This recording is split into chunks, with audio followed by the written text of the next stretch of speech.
Mwenyekiti wa Chama cha Demokrasia na Maendeleo Chadema, Tundu Antipas Lissu amefikishwa kizimbani asubuhi hii ya leo Oktoba 13 katika Mahakama Kuu ya Tanzania, Masjala ndogo Dar es Salaam kwa ajili ya muendelezo wa ushahidi katika kesi yake ya uhaini, ambapo leo mahakama hiyo inatarajiwa kutoa uamuzi mdogo wa pingamizi lililoibuliwa na upande wa Jamhuri juu ya maelezo ya ushahidi yaliyoombwa na Lissu kutoka yalipokelewa na mahakama ili kuyatumia katika maswali ya dodoso.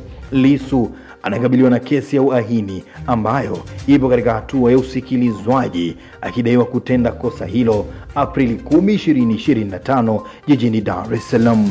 Uamuzi huo mdogo utatolewa na jopo la majaji watatu wakiongozwa na Judge Dastan Ndunguru akisaidizana na Judge James Karaimahaya na Fernand Kiwendo.